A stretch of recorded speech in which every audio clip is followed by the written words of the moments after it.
Hello everybody and welcome back to a brand new live stream. We are live. Make sure you guys hit that like button down below, subscribe if you're new, and we have a lot to talk about tonight. It's definitely not going to be the most organized format of a stream. I think we're going to keep just bouncing around. We'll get to super chats, we'll get to some of the main topics and things that I want to touch on, of course, but it really does seem as if there hasn't been a lot of high-profile news lately, but there's been all these little tidbits that have popped up that I think are worth talking about because 2024, we are in full election mode. We've been in full election mode for basically a couple of months now, and we have less than 11 months away until we get to the 2024 election.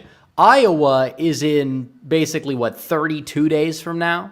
Iowa caucus, they convene on January 15th, and that's going to be the first vote totals of the 2024 presidential election. They will be taking place very shortly.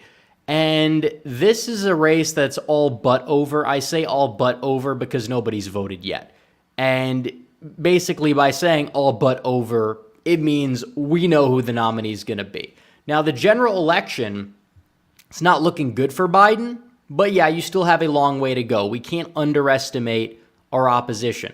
Doing that is not going to end well. We see what happened in 2022 in many places. We got to get out there and we got to make sure that this thing happens. We can't allow the, we'll meme the red wave into reality. Well, that's part of it. I'm not saying we can't do that. But what I'm saying is we have to go out there. We have to volunteer. We have to get people involved whenever they possibly can be involved. And we need to make sure that everybody in this country is pretty much politically awake that we can get on our side, because that's how you win. It's not, oh, this candidate takes this position on this issue.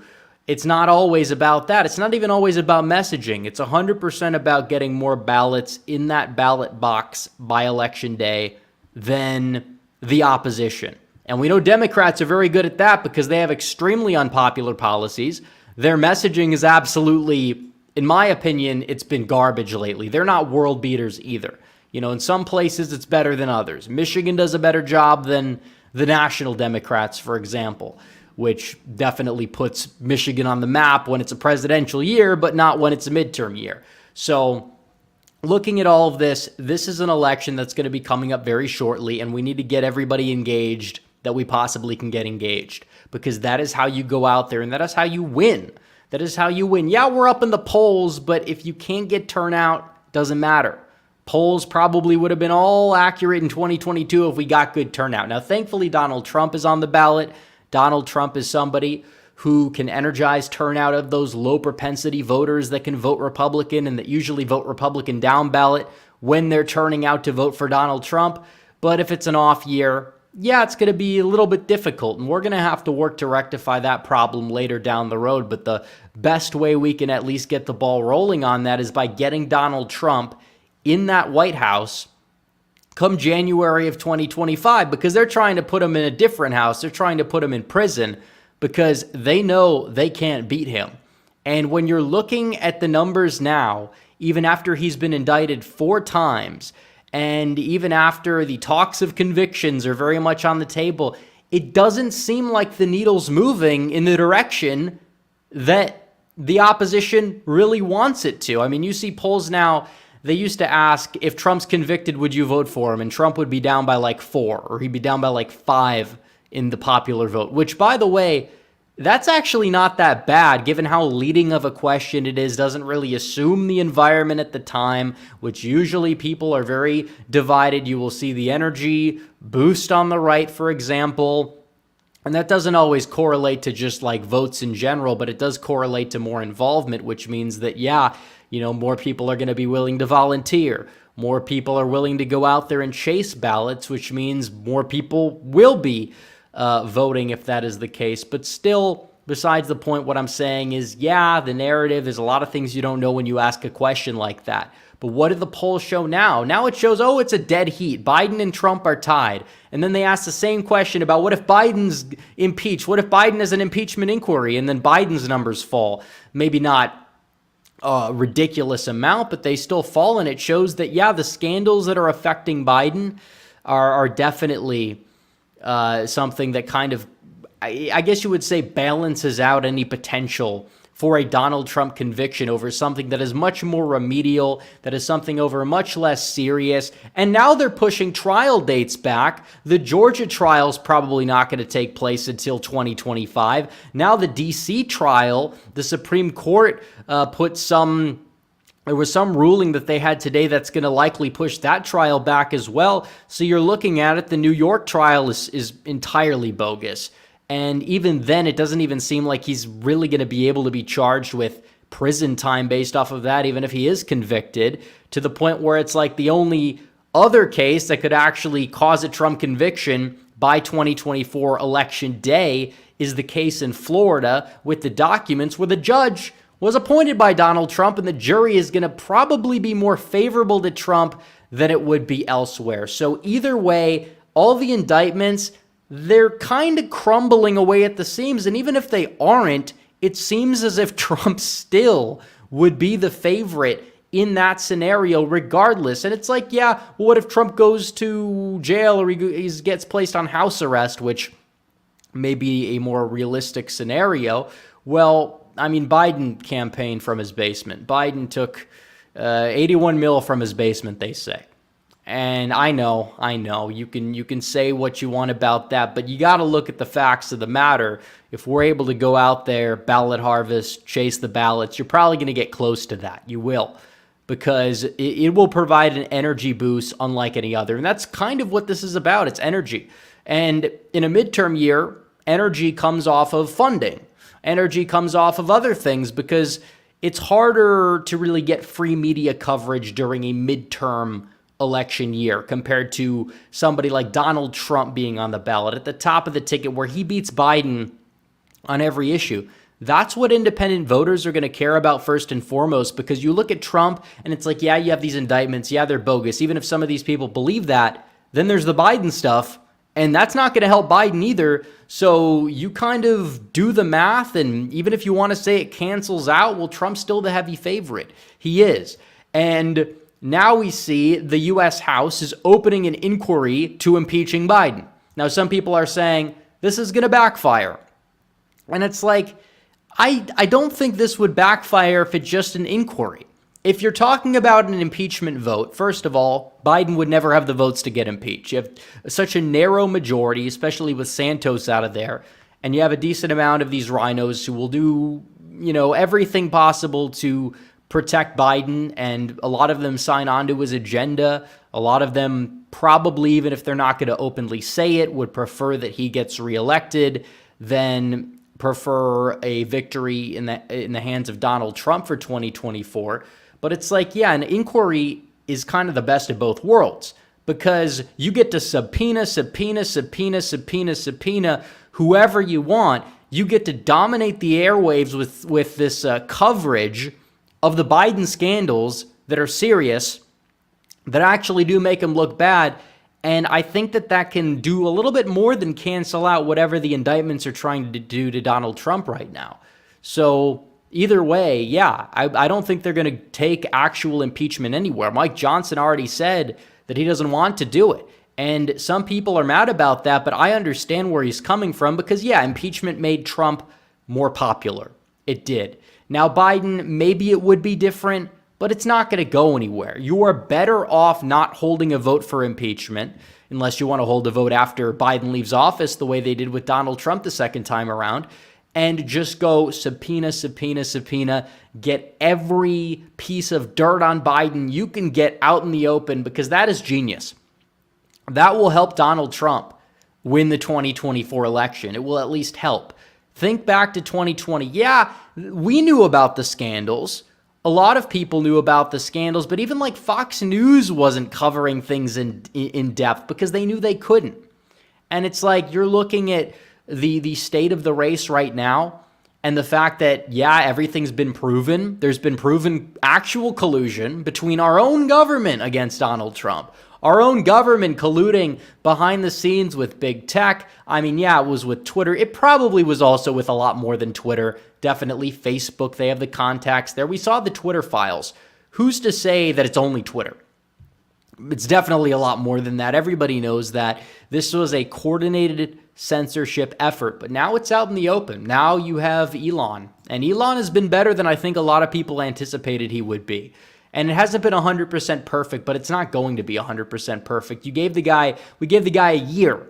And yeah, initially he didn't want to bring back Alex Jones. Well, now he brought back Alex Jones. He's coming around, and this is usually what happens with somebody who gets red-pilled at first. And I think that Elon's a prime example. Elon Musk voted for Joe Biden in 2020 and then proceeded to say he would never vote for Trump. Now Trump is on the table. He also said, he wouldn't give Alex Jones free speech. But over the past year, he's come around, even on like an issue like abortion, for example. He's changed his tune, even though his company is very liberal. They pay for people to go to other states now just so their employees can get abortions. But still, Elon on the issue, not saying he has full oversight of it, or at least, is that passionate enough to stop it. But even then, you see changes in rhetoric from Elon.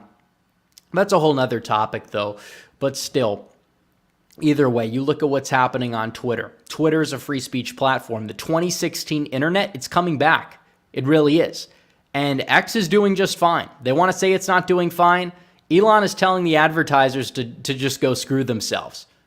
And it's working because it's getting bigger and, more people are joining every day. That definitely helps out a lot. And even if you want to say it has a DeSantis slant or there's all this astroturfing for DeSantis right now, that's right now. DeSantis is going to be an afterthought in a few months.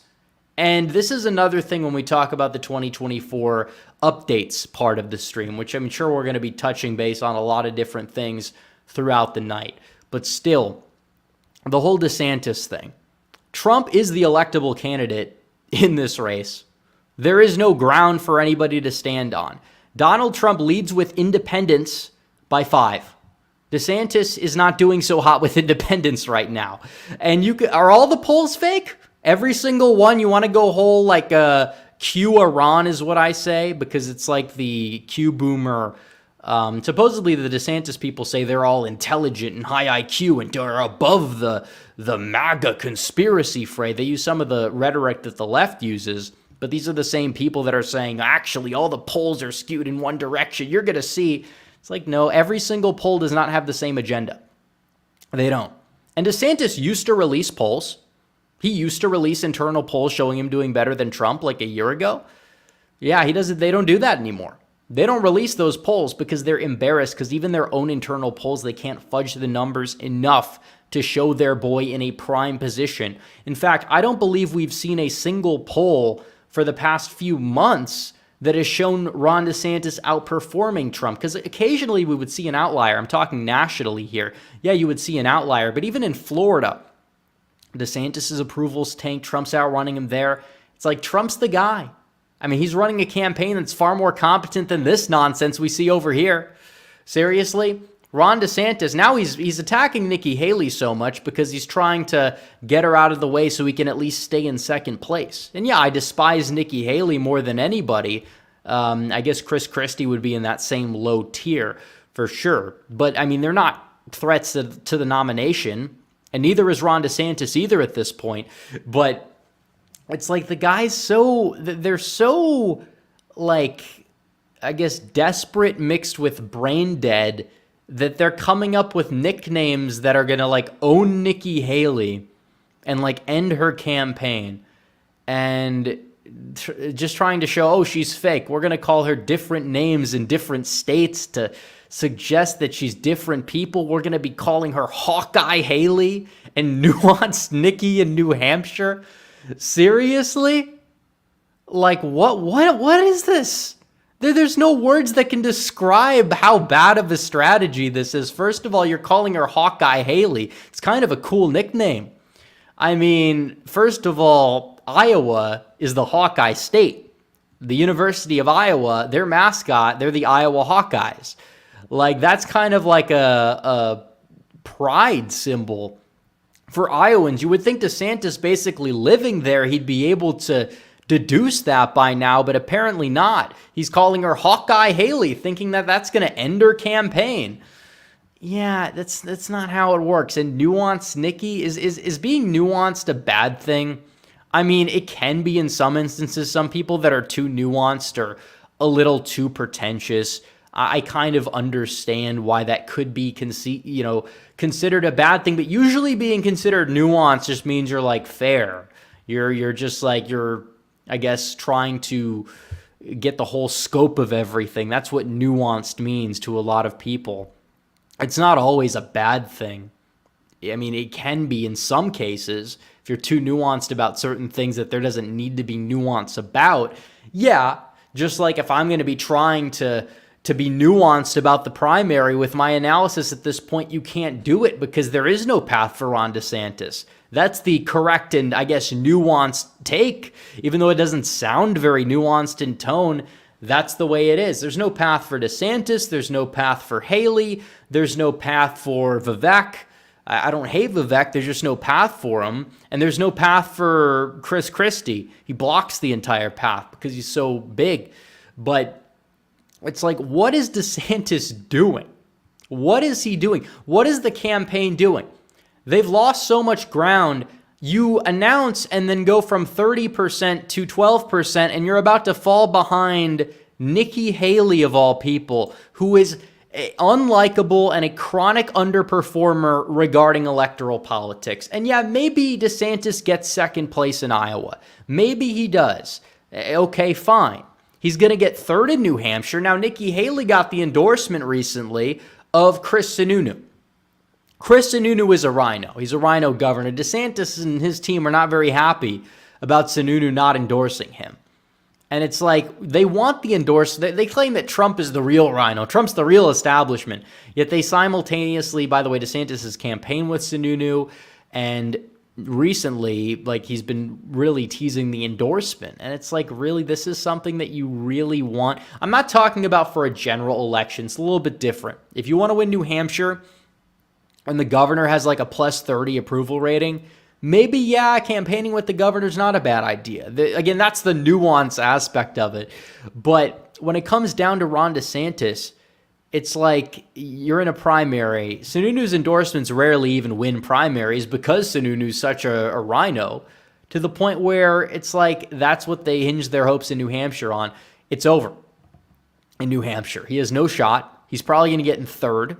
He's within striking distance in the polling aggregate of not only being in fourth place behind Chris Christie, but in some polls, fifth place behind Vivek. Vivek is there. I think there was a poll that had Vivek at 8 in New Hampshire. He's doing well up there, comparatively speaking. And then you have Ron DeSantis down there at 7.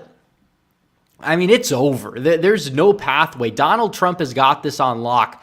And a lot of people that are still coping are going to see this. And when Iowa votes and Trump wins the primary by over 20, I don't know how much he's going to win it by. He could win it by over 30. He could win it by close to 40. But I'm going to be a little conservative in my estimate, no pun intended, and say Trump by 20.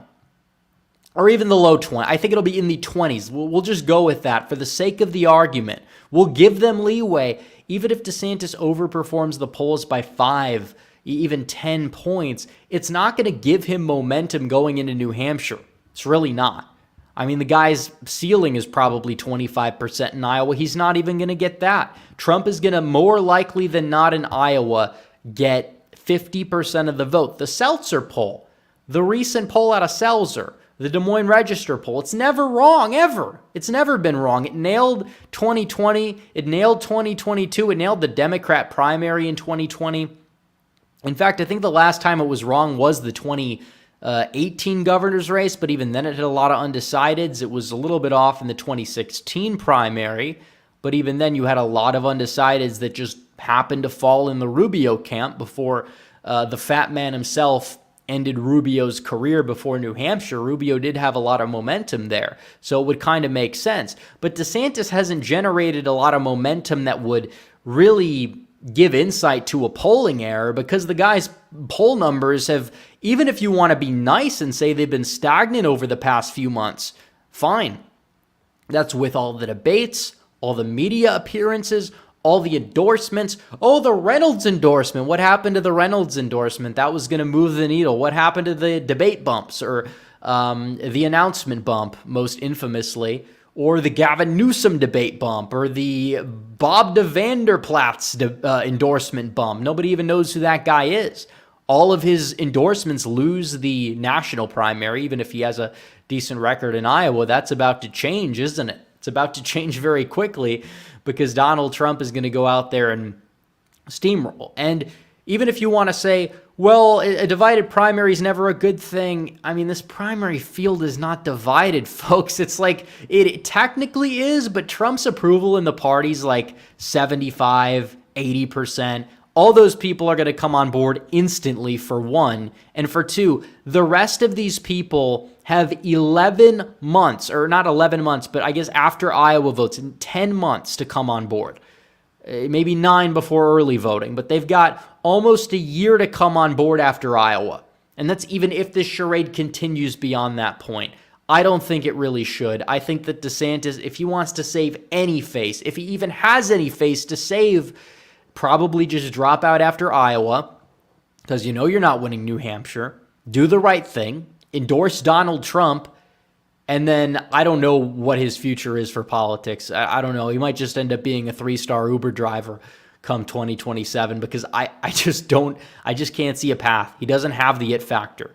I'm not saying you need a lot of charisma or you need a lot of charm in politics, even if you are running for president, but you need a little bit more than zero. DeSantis just is not a real human. He just doesn't come across like one.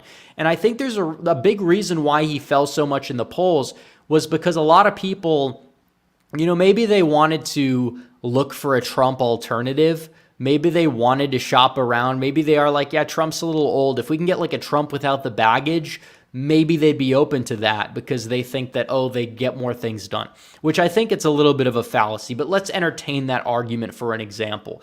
Okay, fine.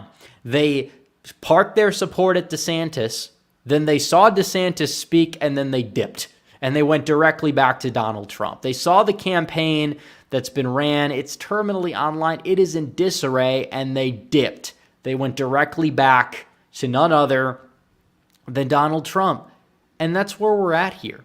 That's where we're at. It really seems as if this race was over to begin with, but every day that goes by, it just gets better for Trump, gets worse for these other people. When Vivek drops out, Vivek is more likely than not going to endorse Trump. And that's a good thing because Vivek, like him or not, if you trust him or not, him being on Trump's side, what does that mean?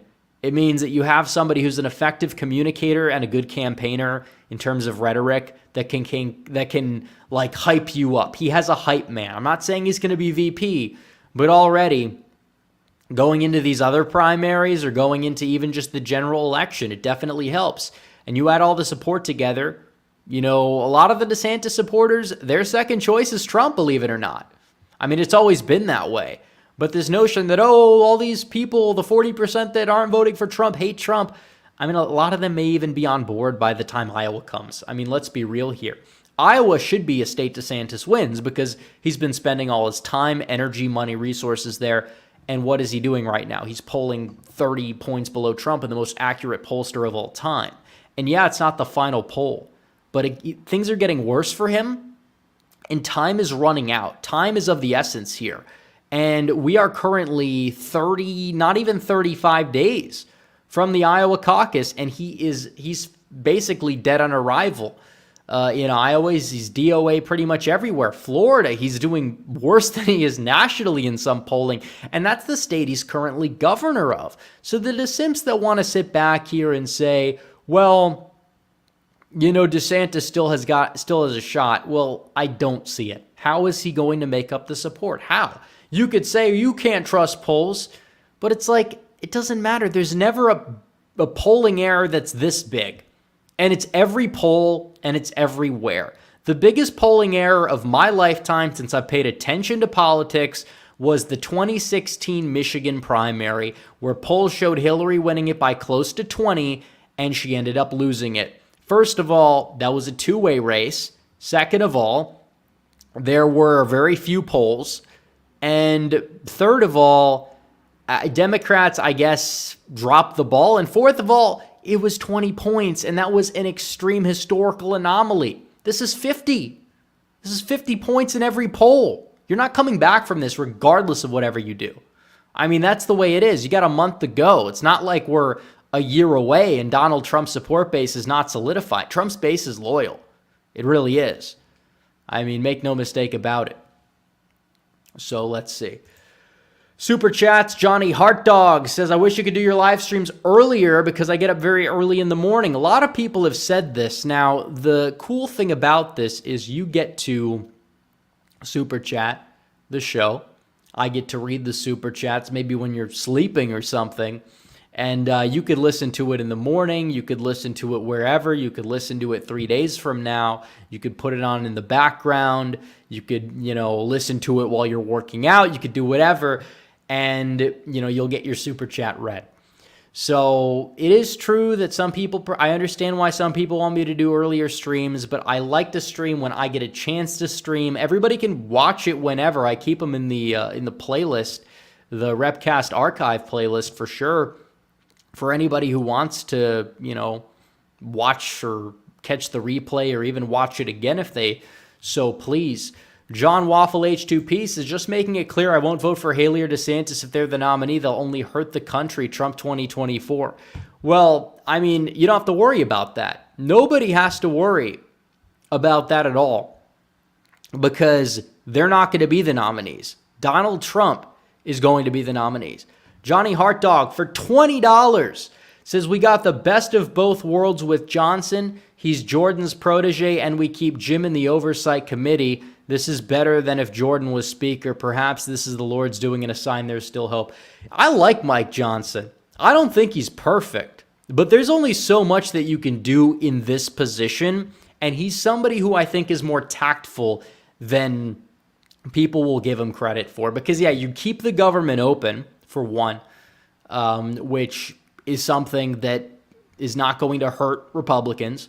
For two, you're going to be, pausing and halting certain aid that's going to be going overseas to Ukraine. Third of all, he's releasing the footage from J6, and you look at what's going on. He openly has endorsed Trump. McCarthy never did that, and the inquiry is the smart thing to do. I like Johnson. I think that he is going to be a lot better in a Trump administration because he never subverted Trump's agenda in Congress.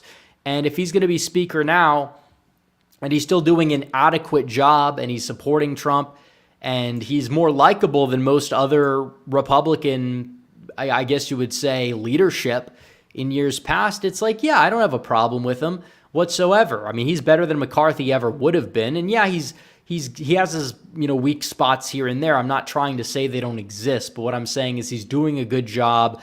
And I think if Trump is at the helm, you're going to see him get a lot more done than you saw with Paul Ryan. I know it's not saying a whole lot, but I think you're going to see not just a little difference or, he's a little better. You're going to see a noticeable difference in a very, very good way.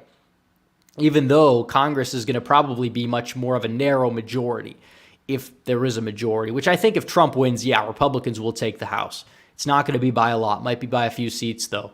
And you're going to have 2 years to go scorched earth with that trifecta because you're going to get the Senate regardless. I mean, if Trump wins, you get the Senate. I mean, there's no way you can sit back here and say, we're going to lose the Senate if Trump wins because even if you don't pick up Montana or Ohio, which would be absurd, you are still going to get West Virginia now, guaranteed. Which means you have 50. You're not losing Texas in a Trump win. You're not losing Florida in a Trump win or even a Trump landslide loss. God forbid won't happen. But John Waffle, again, says, there are electabros all throughout LTE's video saying Haley's the only hope to victory. Well, I don't know why these people just don't watch my channel if they lean right for one. Well, probably because I'm just too authentic for them, I guess. I don't know. But yeah, Haley is not the best hope for victory. I'm not going to vote for Nikki Haley if she's the nominee. I will say that right now. And you don't have to worry about it. You don't have to be upset about it. as a Republican because she's not going to be the nominee. But why would I vote for Nikki Haley? Nikki Haley, even if you want to say it's for the Supreme Court, none of that's going to matter if she uses her executive powers to dox the entire country, which is what she has said she would do. I will not vote for Nikki Haley. I would vote Republican down the ticket. I would vote, but I would not vote for Nikki Haley. I'm not going to vote for Biden, but if Nikki Haley's the nominee, I am not voting for her under any circumstances, and I would encourage other people not to vote for her under any circumstances because the Republican Party would deserve to be absolutely embarrassed if she is the nominee because it would show how little they actually think of the base. But thankfully, the base isn't going to make her the nominee, so it doesn't matter. But I'm just saying, she's not electable at all because the people that would vote for Nikki Haley, first of all, they're just only establishment Republicans, not enough for a primary or a general. You'll hear, well, suburban women. The suburban women aren't voting for anyone but Joe Biden. Face facts. And it's not like Trump can't win some suburban women. He will, and he doesn't need to pander to suburban women to win them. This whole notion of what is a suburb? You have suburbs across every single swing state that are more, white working class suburbs. And nobody ever talks about them, but they exist. Macomb County, Michigan exists. Even much of the WOW counties, like the second largest one in Wisconsin, it exists. Even like Bucks County, Pennsylvania, parts of that, it exists. So we got to go woke for the suburban women. It's like, doesn't always work that way. The suburban women that are woke are not going to give Trump a chance. Probably not going to give DeSantis or Nikki Haley a chance either. Haley might do a little better with that college-educated white woman demographic, but it's not going to be by enough, and definitely not enough to offset any losses she would have with other demographics. So that's the way I see it. And I don't think she's really all that likable. Does she have more of a personality than somebody like Ron DeSantis? Yes, but it just makes her she really comes off as spiteful, vindictive, vicious, possibly even more so than Hillary Clinton did. And I think she would absolutely be a total bust in a general election if she were to ever be the nominee. And you look at her electoral history in South Carolina, she underperformed the national environment by a ridiculous amount. I mean, it was a Republican plus 8 year or close to that, even if you want to say 6. It was a ridiculously Republican favorable year. She only won by 4 points over a Democrat who I wouldn't exactly say is like the biggest blue dog South Carolina Democrat in the world either. So she's an underperformer, and she is not somebody who should be anywhere close to the nomination. And speaking of Nikki Haley, RWB Gaming says opinions on Sununu endorsing Dick Cheney 2.0. I think we already covered it, but what it does show is, Sununu is a rhino himself. He's going to stick with the rhino ilk. And he probably wants to take down Trump. He sees Haley in second in the polls in New Hampshire. That probably played a major role in his decision. It did. I mean, there's, you could say, well, DeSantis would technically have a better shot than Haley in a head-to-head, but it still doesn't matter. They're not thinking about that. They're not. I mean, he wants to beat Trump.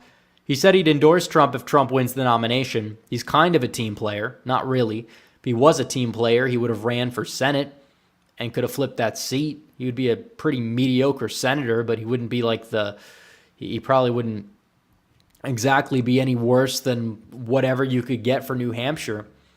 But it's like, Sununu is a disaster case. And he's been for a while. He's gone off a cliff. Even in 2022, his election victory was far less than it was in back in 2020. So, not a good look for Sununu whatsoever. Augmat13 says reaction of Houston's election and GOP's messaging. Well, Republicans did some things, or conservative candidates did a lot, I guess you would say, in Houston. I think it's a good thing. And I think that there's no way Trump loses Texas. I'm sorry. There's no way. He'll win the primary big, which showcases he has a big support base already.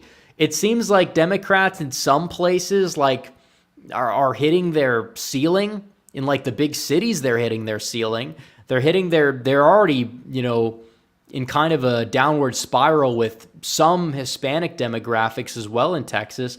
It's not looking good for them. Whatever they get in suburban shift, I mean, that suburban shift we saw that was the biggest shift was probably what we saw from 2012 to 2016. What you see from 2020 to 2024, I'm not saying it won't exist.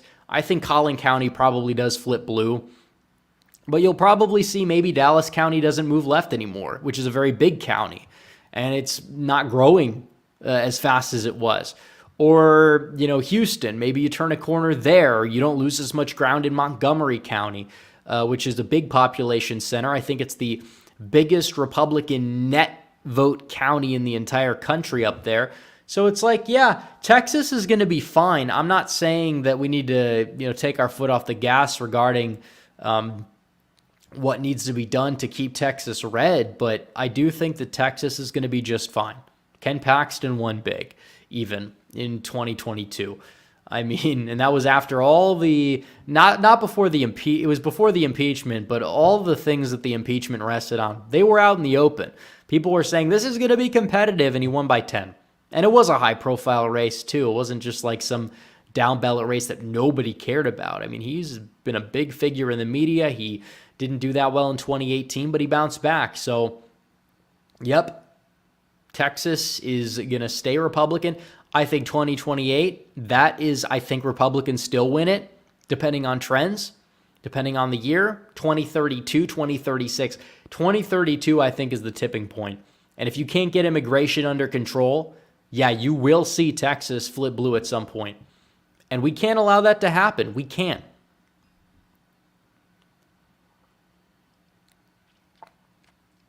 But thankfully, I'm more optimistic on Texas than I was 4 or 5 years ago. I will say that, which is a very, very good sign.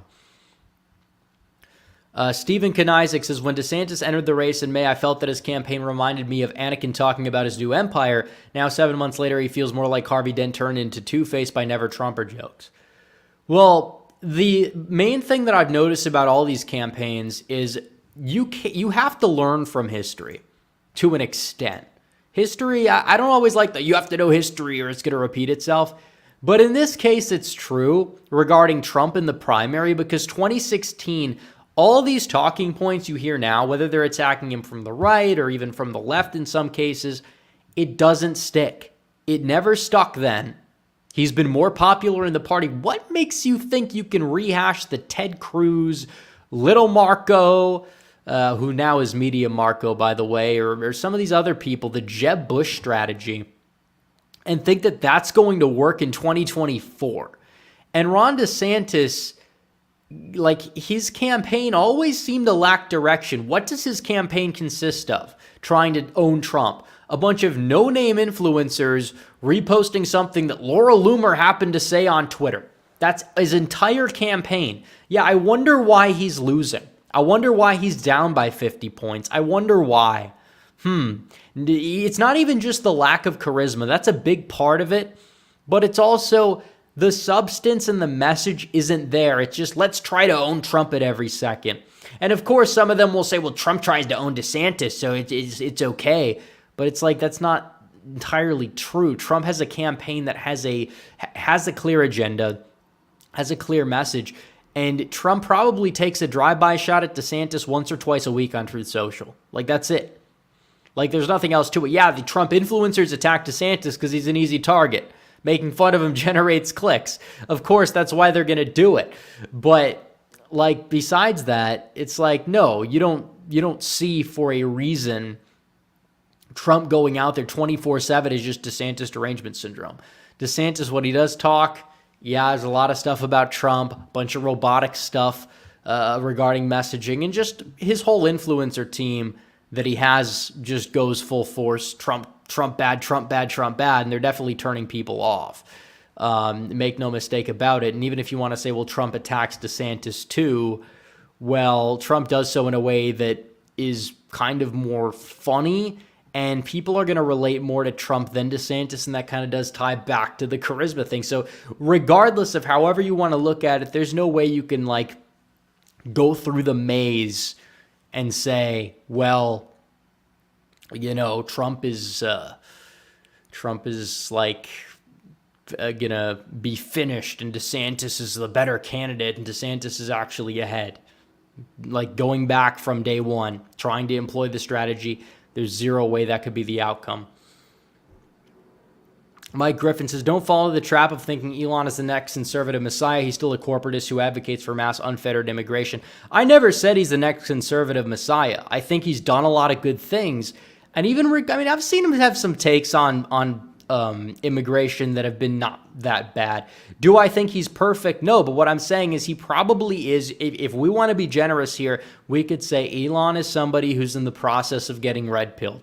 He voted for Democrats his entire life. Now he's starting to vote for Republicans. Even if he doesn't like Trump in the primary, now he's open to Trump in the general election. He's got a big, hardcore fan base behind him as well.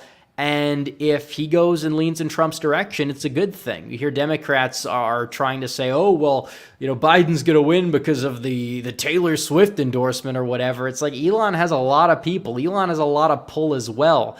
If you want to talk about getting celebrity endorsements, just by the way, I don't think celebrity endorsements move the needle. We talked about this in the last stream, but I will say that having some powerful people and having some institutions on the right like Elon, because Elon's not just some, celebrity. He's an institution.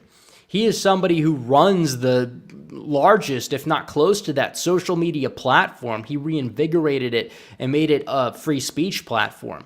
So if he supports Trump, it's a good thing.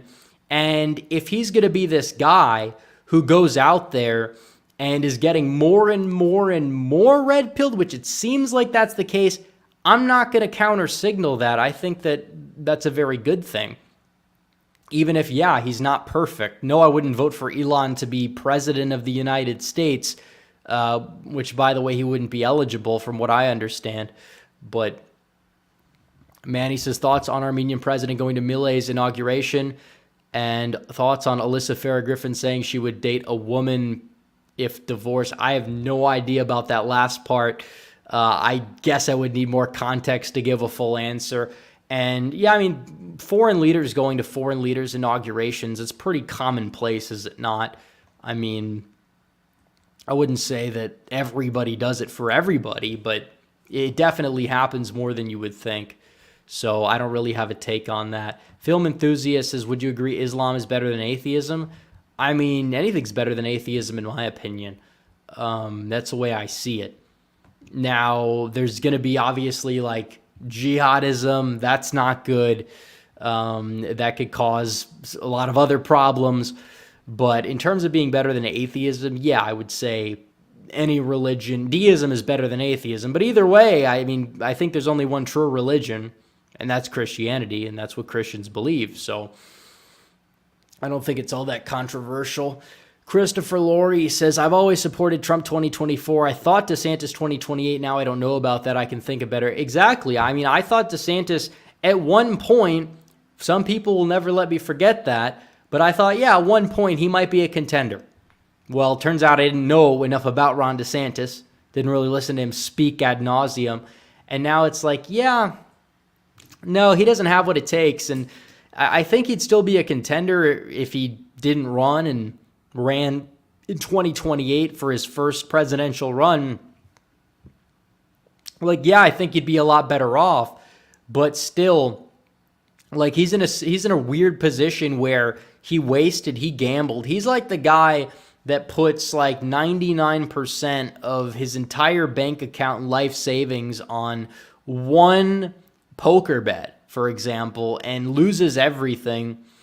And he's not going to be able to get it back with whatever $5 he has left. More likely than not, he's not going to be able to get that thing back. So, I think he ruined his future.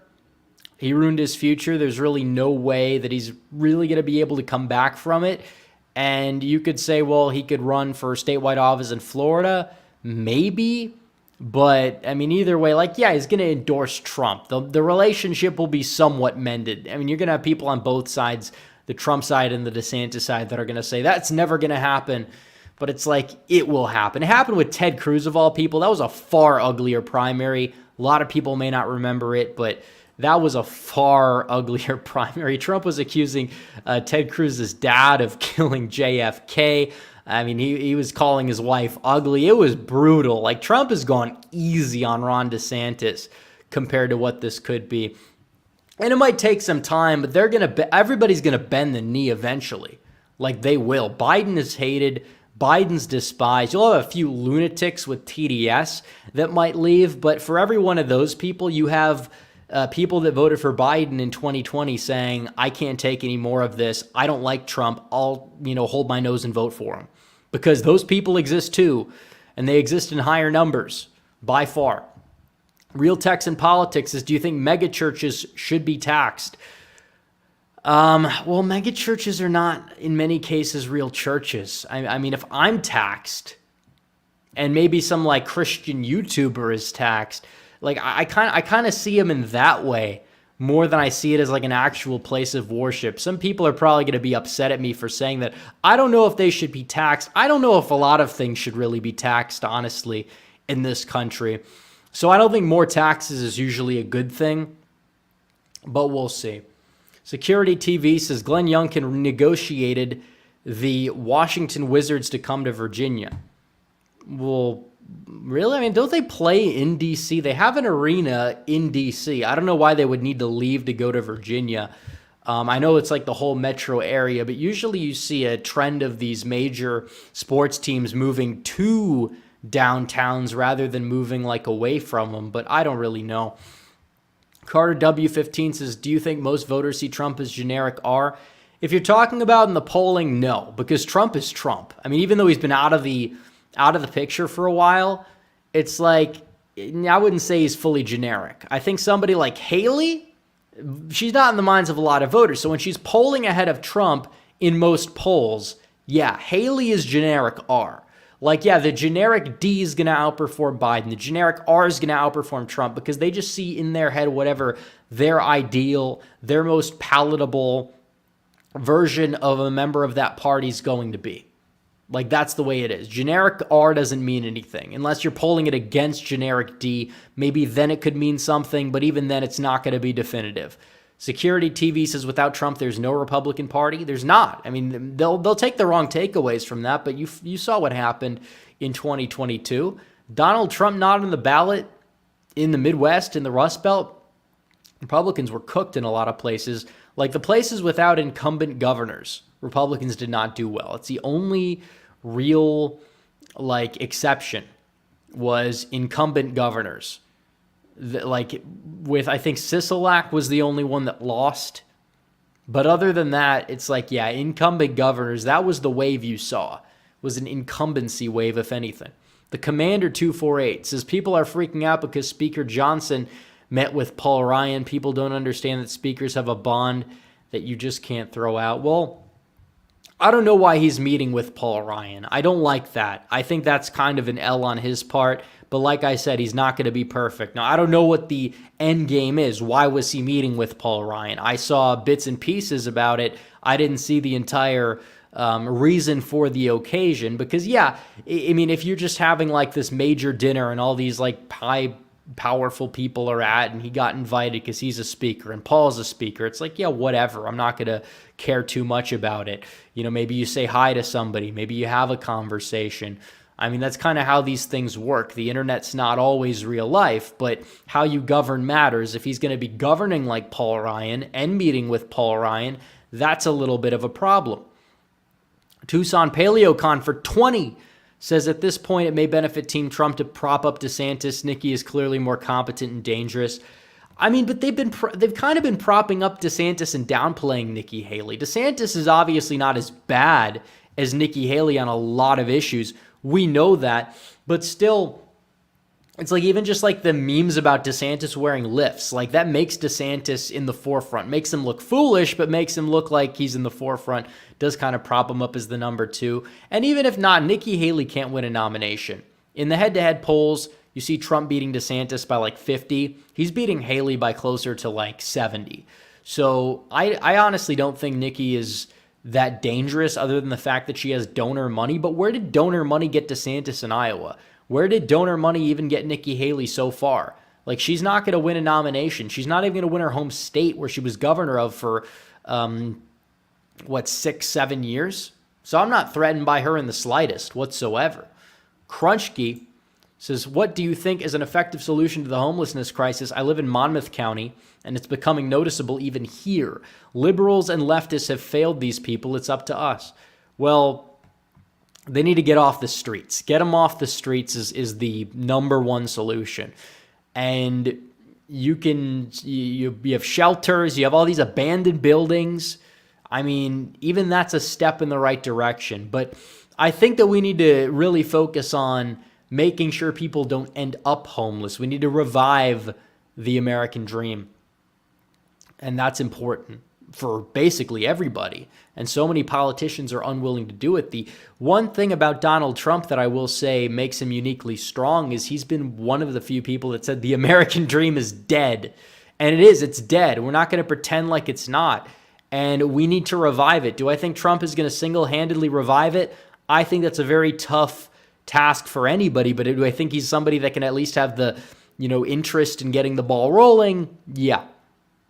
Eric from Wisconsin says, did you see the assassination threat against Vivek the other? I've heard things about it. It's terrible. You have all these deranged people doing deranged things, and it could get worse because keep this in mind. Donald Trump is under threat from the system, and that we know. He is somebody who is being indicted 4 times. He gets all this negative media coverage. They call him every name in the book. Didn't matter. He's not losing support. He gets indicted 4 times. He gains support. So I'm not saying that anything could happen in that regard, but you have deranged people. Just read between the lines. It could get ugly. Now, I'm not saying that's going to happen, but they're going to try to see what could they do past indictments. What could they do? Disavowable things, obviously, but still, what could they do past indictments? Think about it. You don't have to say anything. Just think about it. It's scary stuff. Caleb Barber says, why did Bush only lose 18 to 29s by 9 points in 2004? Well, I don't think exit polls are worth putting that much stock into, for one. For two, it was Bush and Kerry. Bush was an incumbent president. Turnout for that demographic was super low, and there's no difference between Bush and Kerry in the eyes of a lot of people. There just aren't. I mean, face facts. It's Bush and Kerry. It's like, okay. It's like Coke and Pepsi. Same concept. Like, yeah, there's a little different, hints of taste here and there, but the end result is usually going to be the same thing. Sam Madsen says, does Texas statewide or the legislature flip first? Well, their legislature, depending on the maps, because I think it was close before the new maps, or even 2 cycles of maps ago, it was actually really close. But I think I'd say statewide because the new maps are definitely a lot better depending on trends. Living May says, Trump is a 1940s Democrat. He didn't uphold the Constitution. We need a real conservative who will uphold the Constitution, not Biden or Trump, whatever. Listen, how did he not? They say he didn't uphold the Constitution. What does that even mean? It's senseless LARPing at this point from a lot of these people that say things like that. Why? Because he tried to overturn an election. A lot of people have tried to overturn elections in this country's past. What does the Constitution say about that? What does it say about it? Nothing. Therefore, the power does exist. And it exists mainly in the state's power, which Trump tried to concert an effort. But still, they're trying to indict him over that anyways, despite the fact there's precedent for that and the whole electors scheme going back to 2004. Even Ron DeSantis himself endorsed the plot back in December of 2020. So whatever. It's all meaningless. The Constitution has been, spat on. It's been misinterpreted by the left and even the establishment right for the past 50 to 100 years from now. So that's the way I see it. You want to get rid of some of these agencies and the bureaucracy, have at it. I don't think anybody's really going to be capable of doing that. At least with Trump, you have like the outside chance of him getting in the way or him having a fight with the head of the ATF. and then just deciding to abolish it the next day. You know, it's kind of a gamble, but I'll take that with Trump compared to somebody like DeSantis who's just saying things for desperation in a primary and probably isn't going to do anything about it, because even then, even in Florida, when it comes down to that, a lot of these agencies he's talking about getting rid of, they still exist. John Waffle H2P says, thoughts on the FBI agent telling Vivek to step down?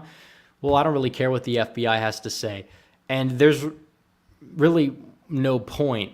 Assuming you're talking about like him dropping out of the race, I don't understand what the meaning of the question would be. But like, yeah, the FBI telling Vivek to get out of the way, telling him to step down from what? Step down from the race? Like, whatever. Like, Vivek probably should drop out of the race, but so should everybody, if we're going to be completely honest.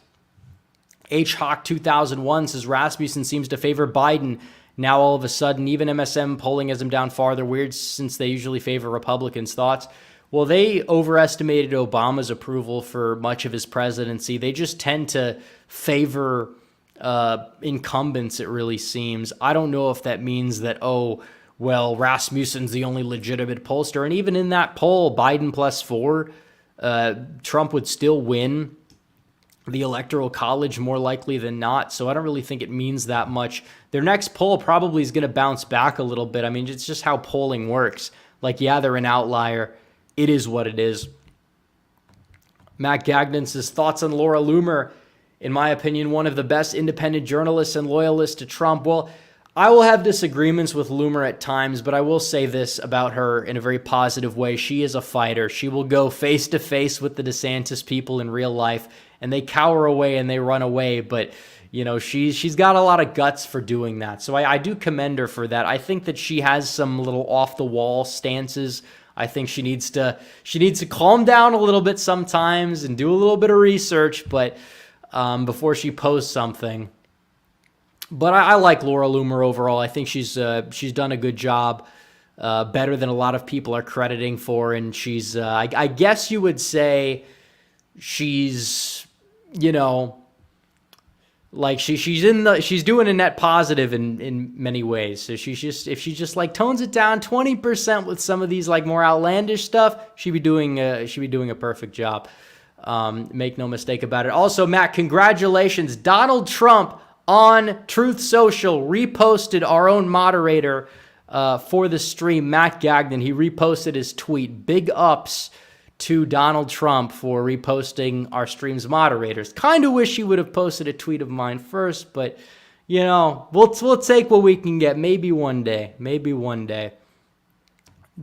Daroninked1 says, love your analysis and your channel. Keep up the great work. Any updates from Nate Plastic that you want to comment on? Well, thank you for the super chat.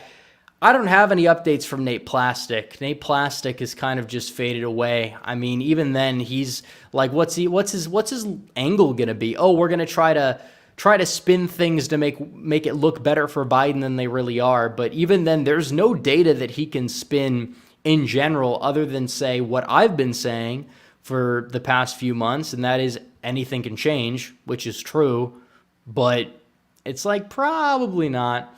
We probably don't have to worry. Jen Hay says, ballot harvesting is all that matters anymore. Policy doesn't matter. Get the most ballots in the mail and you win. It's a big part of it. I mean, I'm not saying nothing else matters, but all that matters is turnout. Now, certain things can drive turnout. Messaging can drive turnout. But the number one thing is not debating policy. It's about getting ballots in the ballot box. It's about taking power. It's about wielding power and not being afraid to wield power out of principle. Like Donald Trump said, yeah, call me a dictator. I'll be a dictator only on day one. It's like, well, maybe a little bit longer we wouldn't mind, but, you know, it is what it is. John Waffle says, D.C. is a liberal mess. There's a lot of crime around in the current arena, and the Democrat mayor and politicians don't care. Well, I mean, that's true, but that's true for a lot of big cities. I don't know. If he wants to move the Wizards to Northern Virginia, have at it. I mean, either way, it's like, it doesn't really matter to me all that much. Sam Madsen said Whitmer and Evers both won 42% of gun owners in 2022, and Walz with 40%. Those numbers are downright laughable. Part of it is the fact that you do have a lot of gun owners, and maybe you do a little bit better based off of the sample that votes. But yeah, Republicans in general, some of these are like ancestral Democrats. I mean, there's a segment of the population that voted for Gretchen Whitmer and Tony Evers that will vote for Trump. I mean, seeing that is actually somewhat encouraging because, oh, well, people voted for their incumbent governor. It's like, okay. Yeah, Florida's not going to be R plus 20 in 2024 either. It doesn't matter who the nominee is. I think DeSantis may even do worse in Florida than Trump at this point because his approval rating's down in the gutter. But it's true. Like, Republicans have a problem reaching these voters. Some of them still vote Democrat. And yeah, the exit polls are flawed. I mean, we know that. But still, it's like, yeah, you didn't have the best turnout from right-leaning independents. Republican, like core Republicans, in a lot of places, it wasn't too bad. But registered Republicans do not mean people always identify as Republicans. Just as registered Democrats don't mean that that person's going to vote Democrat. Kentucky, I think last year was still plurality registered Democrat, but now obviously party ID is different. But I mean, as more people become Republican, you see more people switching. So that's the way it is. Any more questions? Last call for super chats. I think we've covered pretty much everything that we could cover during this live stream. I know it's late. It's past midnight on the East Coast. It's 11:16 in Texas. Based Cato, who's been a member for 40 months. That might be a record, if not close to it. Says, did you hear about the Boston mayor getting exposed for the people of color only Christmas party? Imagine leftoids' heads exploding if it was whites only.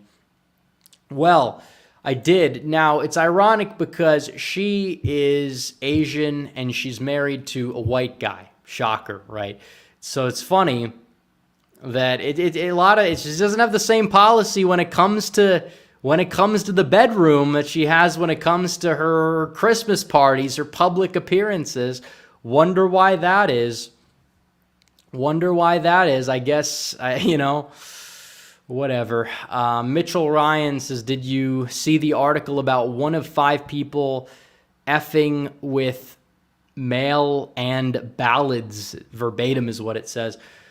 I did not see that article. I see articles like that all the time. Look, there's a problem with them, and we know that, but the only way we're going to beat them is if we use it. I'm not saying people have to mail in their ballots, but people at least need to drop them off at the city center, because in many cases that works, or where there's actually like a secure drop box, not just like one on the street. But people do need to be dropping them off early. You need to be utilizing early voting. And you do that, and you don't cannibalize your votes necessarily because you have more time to find people to vote on Election Day. And yeah, I know most Republicans still are going to be more Election Day favorable. We know that, but still. Let's see. Vivek is press secretary. It could happen. Just looking at regular chat here. Tim Pool made a video on it. I don't really watch Tim Pool all that often, so I really wouldn't know. Do I think Trump could get New Jersey close? Probably not close, but closer. It's possible.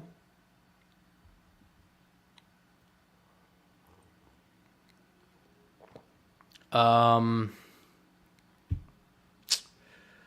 see. Alex Jones for at that point, you might as well just get rid of the CIA. You might as well just get rid of the CIA if we're gonna go down that route. No disrespect to Alex, but him as press secretary, well, that will never happen. Like, I would want to see it just for one day. Just for one day, I want to see it.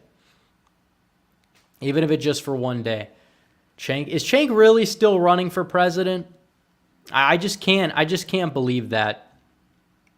I mean, he has not only does he not have a pathway, he can't become president. He was not born in this country. He was born in Turkey.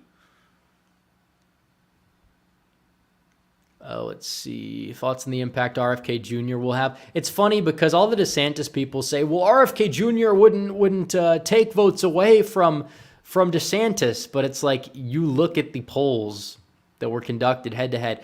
If Nikki Haley is the nominee, RFK Jr. gets Perot numbers. If DeSantis is the nominee, he gets like close to 10%. And if Trump's the nominee, he gets like mid-single digits. It's like the amount of gaslighting is like enough is enough. Why doesn't the GOP promote mail-in voting more? Well, they've been starting to a little bit. But, I mean, yeah, ideally you would have them. I mean, the whole bank your vote thing, it's like sort of underway, but it's not like fully available for everybody. Let's see. Marcus Young says, what do you think about Ben Shapiro? I'm not a Ben Shapiro fan. He is a neocon. He is an establishment Republican. People got mad at me in one of my last videos. I think it was like 4 or 5 videos ago. I said he was a never Trumper. And people said, well, he voted for Trump in 2020. It's like, first of all, he's never Trump in the primary this time, and he was never Trump in the election as a whole in 2016. He takes the wrong side of every single issue, whether it's Ukraine, whether it's the jabs. Like, he always takes the wrong side. Even if he eventually walks it back, he just goes with the current thing. I call him Ben the Current Thing Shapiro, because that's really what he stands for. Isaac Natal says, you say Democrats have only done well recently because their coalition is more likely to turn out in off-year elections. However, if that's the case, how do you think the GOP did so well in 2021? Well, I think they did well in 2021 because you had an unpopular Democrat governor of New Jersey who was caught off guard. You had a Republican Party of West Virginia that got its act together, nominated by convention, so there was not a divisive primary, and then went out there down the stretch, got all the momentum, and was able to narrowly win. That's why. That's the way it is. Ben is, I don't know. Is he smarter than I am? Well, if you take an IQ test, that's one thing. I'm not even entirely sure he would come out on top, but at the end of the day, it's kind of irrelevant because his intuition is not that good. And intuition matters more. So that's what I say. You could have somebody with an IQ of 170. Doesn't mean that they're going to be intelligent when it comes down to making key political decisions that are going to go out there and affect the lives of the American people. Our so-called experts have been failing us time and time again. So you want to live in delusion, you can live in delusion. Whatever. Matt Gagnon, thank you for the $2. Let's see. You can be a smart dumbass. There's a lot of smart dumbasses in politics. It's just the way it is. There's a reason why college-educated voters vote more Democrat. Not all of them, but more of them do. A lot of it's just more of a cultural thing than anything else. It's more of a cultural thing than it really is like, they know more about the issues. Like, yeah, I have a political science degree. It doesn't matter. It's a useless degree when it comes down to politics. I've gained more knowledge about politics by just doing my own research on the internet than I have in 4 years of a college degree that's basically as useful as toilet paper other than for getting me into law school. So, whatever. Let's see. Thoughts on Sheehy versus Rosendale? Yeah, I've gotten a lot of hate for this take, and I understand it, but my rationale is that Rosendale probably should not run for Senate, and if he runs, he waited too long. He's not going to win the primary. His no exceptions for abortion stance in a state that voted to horrifyingly add protections for late-term abortion would basically make the entire race about that, and a referendum on that, which could save Tester. Not saying it's guaranteed with Trump on the ballot, but it could save Tester. And it's just like, Sheehy supports Trump. I'm not saying he's going to be ideal on the issues, but like he'll be like a mid-senator, a middle-of-the-pack senator. And I don't think you want to lose Rosendale in Congress to try and knock Sheehy off. I don't think it's that much worth it. I think Rosendale should run for another term. I'm not a big Sheehy fan. I wish Austin Knudsen was the nominee. He'd be a lot better than Sheehy. But at this point, it's like, yeah, Sheehy probably is going to be the guy. It doesn't really matter. I encourage people just to vote Republican, whoever it ends up being. When it comes to Ohio, I think you might end up seeing you might end up seeing Moreno pull that primary off because LaRose is just all over the place. And honestly, I don't think LaRose is making himself that electable. The hills that he's really dying on are a little bit off the wall and kind of just like all over the place. And Matt Dolan is Matt Dolan. We don't want him to be that nominee. So let's see. Dova Budgie says Biden AR'd the first election. Won't he do it again? It's rather, well, it's gonna, there's whatever's baked into the cake is going to still be baked into the cake. I mean, there's no debating that. My take on this is the fact that it's like, yeah, we gotta beat the Dems at their own game. We gotta go out there and just turn out at ridiculous levels, which I think are more likely to happen now because Biden's lost so much support. There's only so much he can actually do. I mean, this is something that people need to understand. It's not like everything is baked into the cake. It's all fixed. It's like we gotta go out there and beat them. That's all we gotta do. And we could address whatever could happen at a later date, but that's the way it is. Matt Gagnon says, clarify your position on backing Abe or... Well, I like both of them. To a large extent, I like both. I don't have a problem with Blake Masters. I do think the consultants he's been using for ever since he won the primary and they diluted his messaging during 2022... They're the same consultants he has now. They're trying to get him to run in a seat that's 100 miles away from where he lives. And it's like, yeah, I like him. I think he probably would be a decent congressman, but he's just not what he was. I think the guy is based himself. I have no problem with him, but it's like the people he's listening to and whatever his campaign is becoming, it's not his original messaging that was actually really, really good. Now, Abe Hamadeh's got some interesting things in his past as well that I understand why people are bringing up, but he's just so closely tied, in my opinion, to Trump that he's probably just going to have a 100% with Trump voting record to the point where it's like, if he's the nominee, it's not the end of the world. This is one congressional seat and one primary. And I think Abe would have the best shot at beating Ben Toma, who's like the actual more establishment candidate that's in the running. So, yeah, I support, I mean, honestly, Abe at this point, probably I support him just so he would become the nominee. And also because he blatantly got screwed last time around. I mean, that was so blatant. But it's like, yeah, I'd keep an eye on him for sure. If he actually is as bad as some of these people are saying he would be, then he might warrant a primary challenge. But I don't think that that's all that true. So we'll see. I mean, it's kind of interesting. Blake Masters should have just waited for Gosar's seat and should just ditch his consultants. He still has time to do that. I'm not saying he doesn't.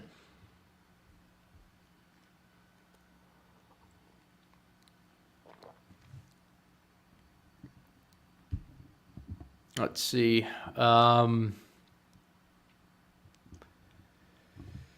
Is there any good female Republicans in the Rust Belt? Well, I don't know if that is a requirement. I guess the last female Republican that ran in the Rust Belt was Tudor Dixon, and that didn't go over so well, but I don't think it was because of that reason why she lost. But I think that in terms of the Rust Belt, we need to watch out for Wisconsin because David Clark is a disaster case. He's not a good candidate. And he's got a lot of skeletons in his closet. And it's like, yeah, he might be good on some issues or whatever, but like he actually can't win. Like he can't. This is a Mastriano on steroids case. And I don't think we're probably going to win that seat anyways, but he needs not to be the nominee so we don't have anyone weighing down the ticket. That's the way I see it. Matt Gagnon, thank you for the $. FM32047 says thoughts on Alex Mooney for West Virginia Senate 2026. I would support that. Wesley Hunt in Texas, maybe. What other senators do we want gone in 26 besides Mitch? Also, Craig will win in 24. Well, I hope Craig wins.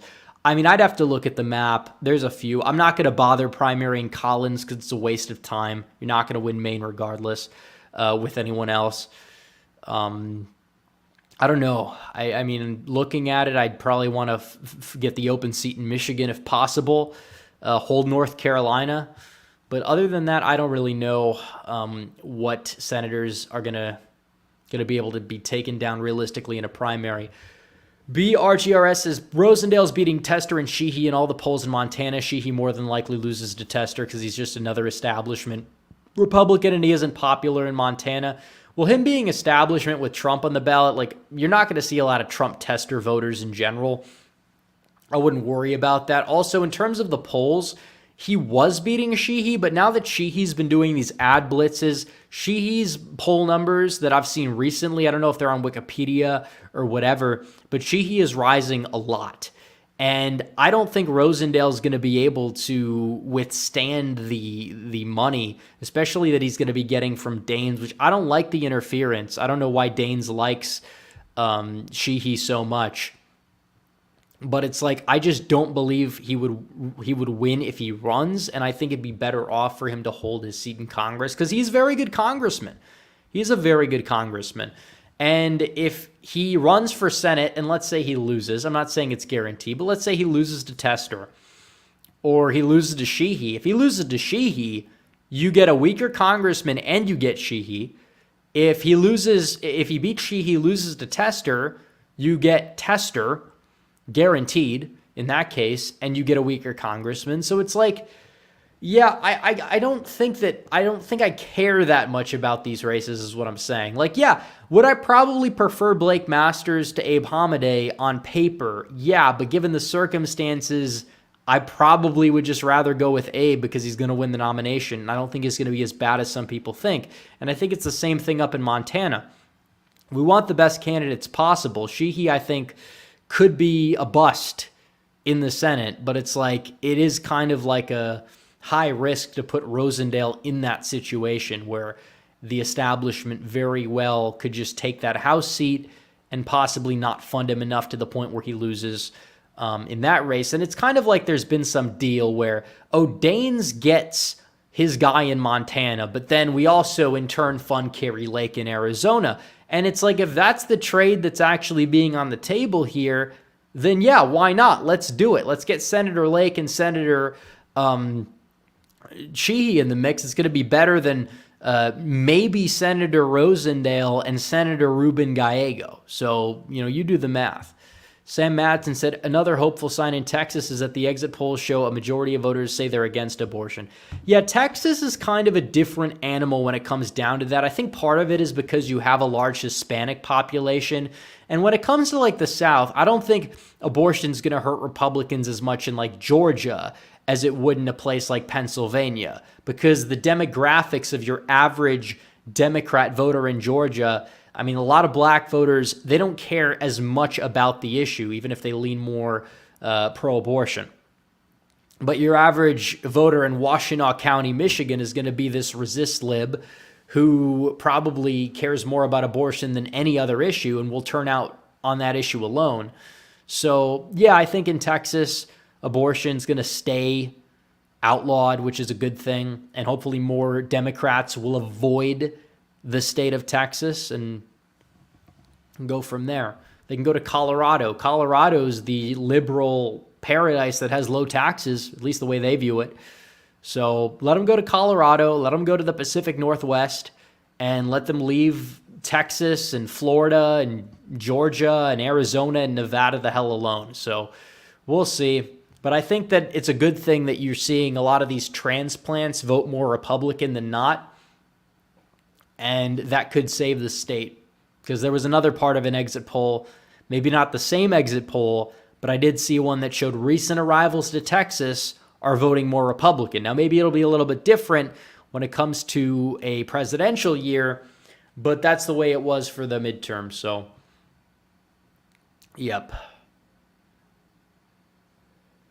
Let's see.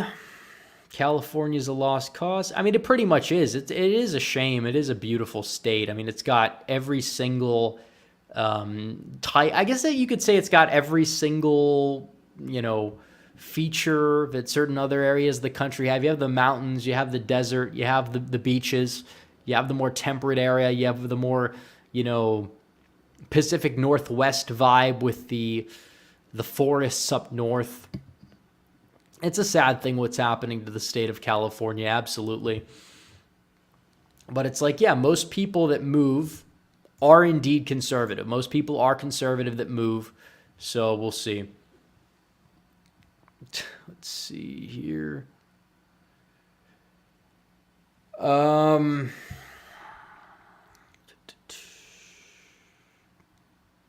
see. Montana abortion referendum was worded awful. Yeah, I know. It was. I'm just saying that the stance that Rosendale takes is probably not gonna sit well, even if that is the case. Because you look at what happened to people like Todd Akin, Mordock back in 2012, and yeah, their comments mattered. I'm just saying in a post-Roe environment, it's a liability. I'm not saying it's going to do them in, but I'm saying Republicans need to be smart about their messaging regarding it. Him in his district is fine. Him just being there, having that stance, like, would not be on people's minds in like 2018. That's not why he lost then. I don't really think his 2018 loss should be used against him regarding his current electability. But it's like, yeah, I think Republicans need to take the more Trump / Kerry Lake style, even the recent Bernie Moreno style approach to the issue. It's a lot better. I mean, they got to work to lower the number of abortions. That should be priority, first and foremost. Just, touting out the scary ban word and losing elections is not a strategy that's that's really a pro-life strategy either, because it's doing a big disservice in the long run to the movement and to what it's supposed to, the end goals are supposed to be. Yeah, you want to ban abortion. It should be outlawed, but you also have to work to change public opinion in the meantime. You have to lower the number possible. And I think that that's going to be a strategy that needs to be employed in messaging. I think Kerry Lake did a great job on her campaign page. Scary Terry, 17, says, I'm for Vivek. I know he won't win, but that's what the primary is for. I'll be voting Trump if nominated next year. Well, that's fair. I do think by the time your state votes, Vivek will probably be dropped out of the race by then. So I probably would assume you'd be voting for Trump at that point, unless you live in Iowa or maybe New Hampshire. I don't know. Who's going to drop out before New Hampshire? You think maybe Hutchinson. If Hutchinson's still in the race by the Iowa caucus, he probably drops out. I don't even know if some of these other no-namers are in there. These other people like Ryan Binkley. I don't even know who the guy is, but he's technically on the ballot in Iowa. I think he did the full Grassley like 3 times probably by now, but he has no traction. So let's see. Senators are terrible presidents. I mean, I'm sure you could find exceptions, but I mean, looking at what we've seen with Biden, with Obama, you'd have to go back way further. I mean, are governors really all that great presidents? I mean, people will point to like Reagan, for example, but that was so long ago, and it's not like he was perfect either. So we just haven't had a really, really good president in a very, very long time. I mean, that's kind of the way it is. So DeSantis drops out before Super Tuesday. I'd like him to drop out now, but actually, no, I want him to drop out after Iowa. I just want we need the reaction from the DeSimps. We need the reaction, the I told you so moment. If he drops out now, you don't get that. Real Texan Politics says, speaking of no names, what do you think about Trump endorsing this Addison guy instead of Bo Hines? Well, I think it's interesting because Trump at some gala a week ago was saying that Bo Hines is going to make a great congressman and then endorsed the Addison guy instead. So it's like, I don't know what the strategy, what the end game was for that. Maybe Hines is going to run in a different seat or something. I don't know. But there's a lot of subject matter there that we don't know. So I can't really comment on it. Let's see. All right, I think we're going to end the stream. It's been a very good hour, almost hour and a half. It's getting late. I got to get going. I'm sure many of you guys do too. But anyways, guys, before you go, make sure you guys like the stream, subscribe to the channel, hit the bell for notifications so you never miss another video or stream. And I will see you guys in the next one. Red Eagle, out.